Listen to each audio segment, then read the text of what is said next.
வணக்க மக்களே. ஒரு சில நேரங்களில் சிலர் பேசக்கூடிய விஷயங்கள் நம்மளுக்கே ஷாக்காக இருக்கும். அப்படி தான் இங்கே ஒரு நடிகை சொல்லியிருக்கிறாங்க. அவங்க வேறு யாரும் கிடையாது, ரெடின் கிங்ஸ்லி அவர்களினுடைய மனைவி தான். என்னால் தான் என் அப்பா இறந்துட்டாருன்னு உருக்கமாக பேசியிருக்காங்க. என்ன ஆச்சுன்றதை வீடியோவில் போய் பார்த்து தெரிஞ்சுக்கலாம். சின்னத்திரை சீரியல் நடிகையாக இருந்து கடந்த ஆண்டு காமெடி நடிகர் ரெடின் கிங்ஸ்லியை காதலித்து திருமணம் செஞ்சுக்கிட்டாங்க நடிகை சங்கீதா. 2 ஆண்டுகளாக காத்திருந்த சங்கீதா கடந்த ஆண்டு சாதாரண முறையில் மைசூரில் ரெடின் கிங்ஸ்லியை மணந்தாங்க.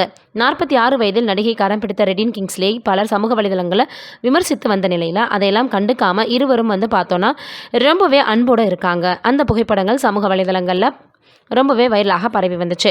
இந்த நிலையில் சமீபத்தில் தனியார் நிகழ்ச்சிக்கு பேட்டி கொடுத்த நடிகை சங்கீதா தன்னுடைய தந்தை இறந்ததை பற்றி பேசியிருக்கிறாங்க.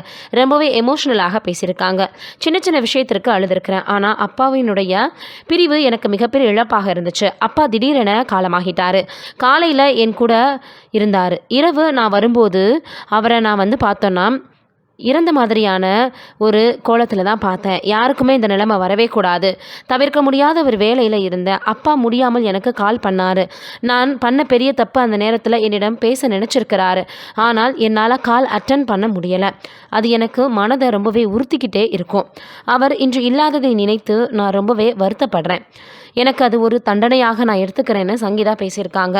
என் அம்மா உன்னால் தான் அப்படி ஆயிடுச்சுன்னு விளையாட்டாக சொல்லும்போது கூட எனக்கு வருத்தமாக இருக்கும்.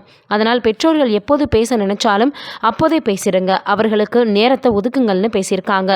மேலும் பேசியிருக்கக்கூடிய சங்கீதா திருமணத்திற்கு பின்னாடி அவரை பற்றிய நெகட்டிவ் மெசேஜ்கள் சமூக வலைதளங்களில் போடுறாங்க. நல்ல விஷயத்தை பகிர்ந்தாலும் இது போல் இல்லாத விஷயத்தை ரொம்பவே பார்த்தோன்னா ஒன்றுமில்லாதது போல் இருக்கக்கூடியதை கூட பெருசாக பேசி மாற்றிடுறாங்க. அதற்கப்புறம் இருவரும் சரியாக புரிஞ்சுக்கிட்டு வாழ்க்கையை சரியாக நாங்கள் கொண்டு போயிட்டுருக்கோம். ஒரு நல்ல நபர் எனக்கு கிடச்சிருக்காரு. அதனால் தேவையில்லாத வதந்திகளை பரப்ப வேணாம் அப்படின்னு நான் கேட்டுக்கிறேன்னு சொல்லியிருக்காங்க. என் அம்மா மற்றும் என்னுடைய கணவரோட பார்த்தோன்னா நான் மன்னிப்பு கேட்குறேன் அப்படின்னும் சொல்லியிருக்கிறாங்க. அதோடு மட்டும் இல்லாமல் இப்படி அவங்க ரொம்பவே ஓப்பனாக பேசியிருக்கிறது பலருடைய மனதையுமே நெகிழ வச்சிருக்கு. ஏன்னா தன்னுடைய தந்தையினுடைய பிரிவை இந்தளவுக்கு அவங்க பார்த்தோன்னா நினைத்து கவலைப்படுறாங்களேன்னு எல்லோருமே இப்போ சொல்லி வந்துட்டுருக்காங்க. நீங்கள் என்ன நினைக்கிறீங்க சங்கீதா அவர்கள் சொன்னதை பற்றின்றதை மறக்காமல் கமெண்ட்டில் சொல்லுங்கள். நன்றி, வணக்கம்.